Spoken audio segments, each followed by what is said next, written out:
of opposition.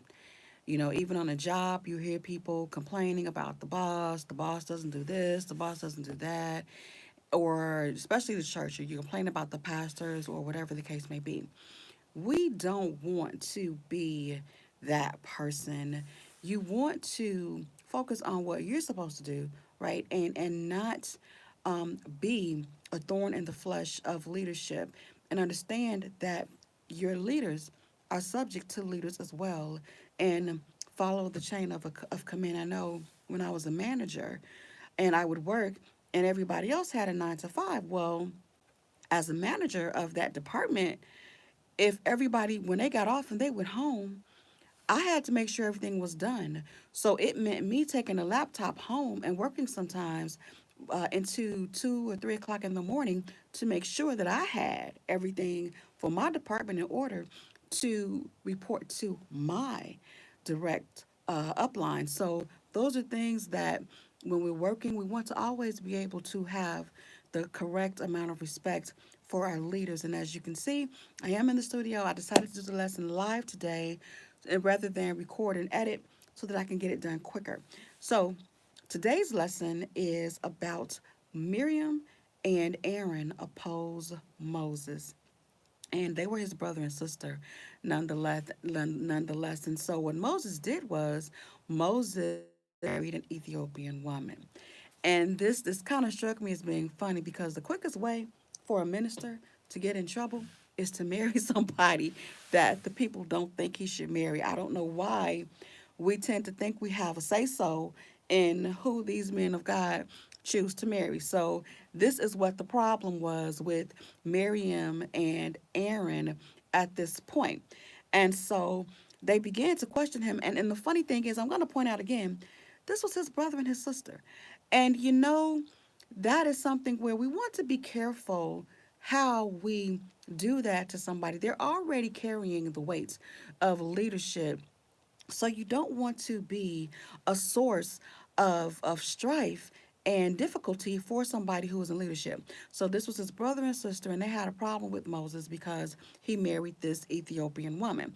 And they said, hath the Lord indeed spoken only by Moses? So now this is saying, so Moses is the leader, but he ain't the only one that God speaks to. God speaks to us too, right? So he spoke to Moses, and he can speak to us. And so now Moses, it says he was very meek. And with that, he was meek, he was humble, and he was not one to fight and argue and do all of this stuff. But then it says, and the Lord, okay, the Lord spake suddenly unto Moses. See, when you are a servant of the Lord and people are doing this, God will speak. And he told him, he said, okay, he spoke unto Moses and unto Aaron and unto Miriam. And he said, come out of the tabernacle of the congregation. And he told him, he said, like, God called a little meeting with the three of them. And it says, and the Lord came down in the form of a pillar of cloud. And we see this a lot in the Old Testament, how he spoke to them. And it says it stood at the door of the tabernacle, and he called out Aaron and Miriam. And this is why you've probably heard me say a bunch of times, I do not have time to call out to anybody for anything. You know why? This verse right here. And God calls Miriam and Aaron. God called them out. I don't have to call you out. If I'm living right and if I'm obeying God and if I'm leading the way that God told me to lead, and you choose to come against me, I don't have to call you out. God is going to call you out. And when God calls you out, he can do a lot more than I can do. God's taking care of me. And so he told them and said, listen, let me tell you something. He said, let me tell you about this. He said, yes, because remember they said, well, God don't only talk to Moses, he talks to us too. And so God told him, he said, yes, I have prophets and I make myself unknown to them. I talk to them. I talk to them in visions. I speak to them through dreams. He said, but Moses, no. Moses is on a whole nother level. I come down and I speak to Moses mouth to mouth. You are not on his level. And then he went on to say, as a matter of fact, were you not afraid to speak against Moses? How dare you? You should have been scared to come against Moses, because the consequences of touching somebody that I have anointed is a problem. And I think I talked about this a little bit last week or the week before in one of the lessons where you want to be careful how you attack people who are doing the work of the Lord. Because, see, if God is giving you an assignment, or if He's giving me an assignment, and you're hindering the assignment that God has given me, He needs to move you. Okay? He needs to make my path clear so that I could do what I need to do. And so I've said before, sometimes when I know I've been fasting, when I know I've been praying, when I know that I'm doing something that God has told me to do, when I see the Lord moving in my on my behalf, and someone comes along and steps in the way, sometimes I start praying for that person because I'm afraid for them, because you're not coming against me. You're coming against the work of the Lord that He has called me to do. And that's a dangerous position to be in. And I want you to really understand that you don't want to do that. Maybe you don't understand what your pastor is doing. Maybe you don't see the course of it, or maybe he did make a mistake. But see, that ain't your business. God is handling that leader, and God is going to deal with it, and you need to leave them alone. I'm reminded of David. All of the trouble that Saul was in, and all of the trouble that Saul had caused, and all of the wrong that he had done, God had already told David that he was going to take the kingdom away from Saul. Did I say Solomon? From Saul, and give it to David. And David knew that he was going to be the next king, but at no point did God ever give David the authority to kill or come against Saul, and he never did. And those are the examples. And this is what we see here with Aaron and Moses all the way back here in the beginning. You've got to be careful, because now let's see what happened. It said he came, and then it says the anger of the Lord was kindled against them, and he departed. Ooh, the anger of the Lord was kindled against them, and he departed. Do you want to make the Lord so angry until his presence departs from your life? I am not going to let nobody make me do anything to cause the presence of the Lord to depart from my life. And it says, at that point, Miriam became leprous, okay? She was stricken with leprosy, white as snow. She lost all of the pigmentation in her skin. And then it says they looked at her, and that's what she was.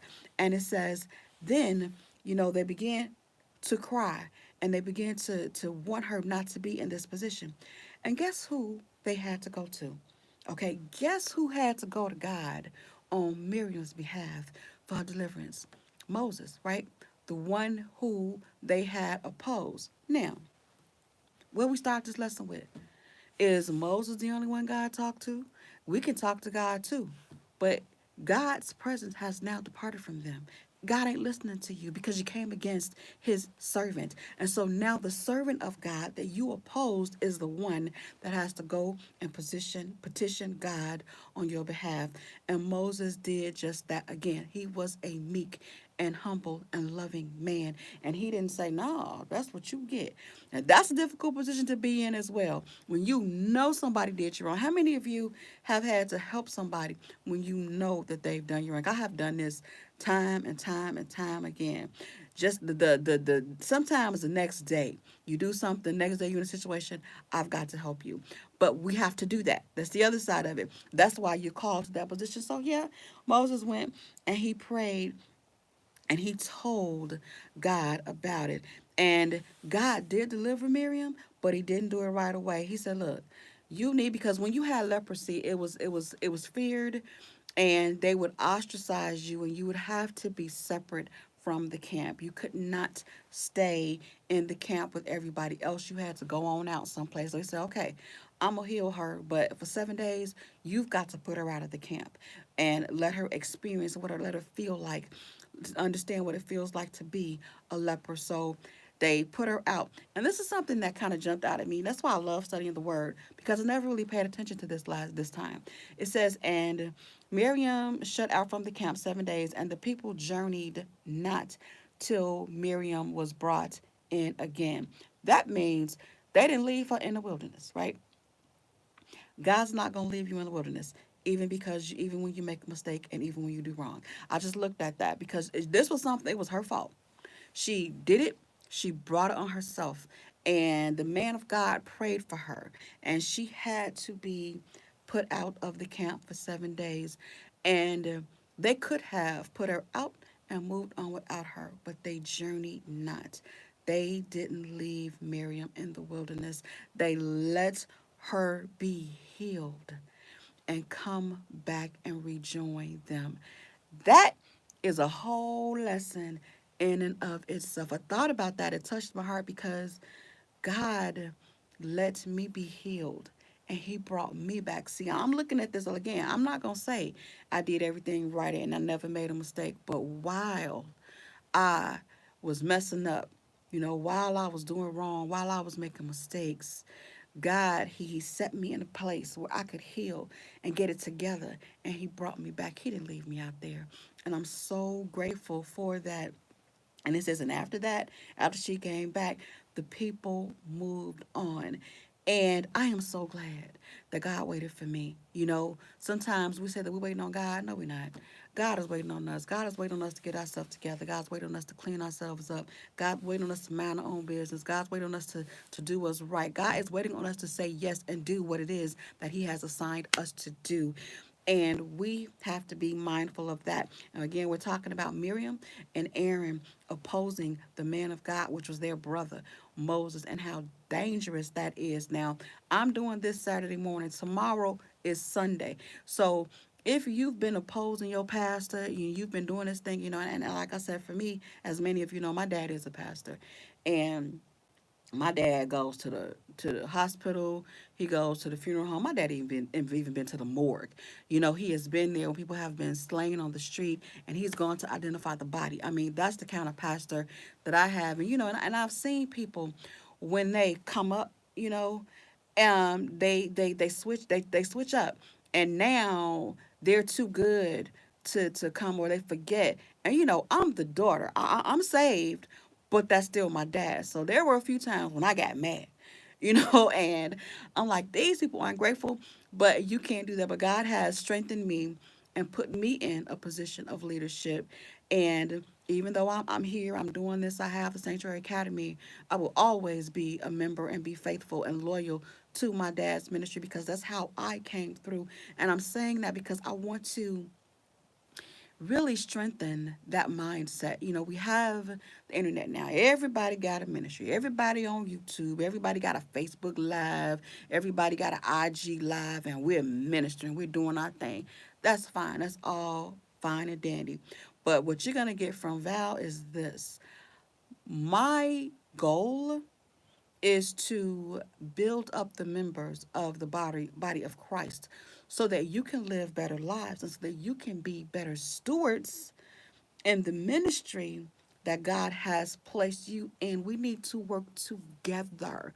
We don't want to forsake to assemble yourselves together. So don't you ever tell nobody that you were watching the Sunday School Renaissance and now you ain't got to go to church and you don't need, nope, nope, nope, nope, nope. That is not my goal. My goal is to strengthen you and give you a little bit to tide you over, right, until you go back into the house of worship and possibly have you in a better state of mind and a stronger faith so that when you go into the sanctuary, you're not a burden, but you are pushing and you're helping the ministry to grow and move forward. That's my goal. And as you see going forward, you will see me in partnership with more pastors and more ministries because I want us all to flourish. There's no such thing as competition. Even some of the other people who are doing Sunday school lessons, we talk to each other. We greet each other. We encourage each other to make sure, okay, hey, you were late posting. You all right? You need something. Those are things that we do because that's what Christians do. And we're all part of one family. So, and all of that is part of this lesson because when whatever Moses did, if they had a problem with him, they're his brother and his sister. Man, we love you. We support you. We don't agree in your selection of a wife, but that's okay. We still love you. But no, you want to challenge him. And God did not approve of that, and God punished them for that. Don't do things that causes God to have to call you out and punish you. And this punishment for Miriam was a very public punishment. This curse, this leprosy, it was a very public, very humiliating experience that she had to go through because she came against the man of God. We don't want to do that. We want to always find ourselves in support of the ministry and having faith and following what God has assigned us to do.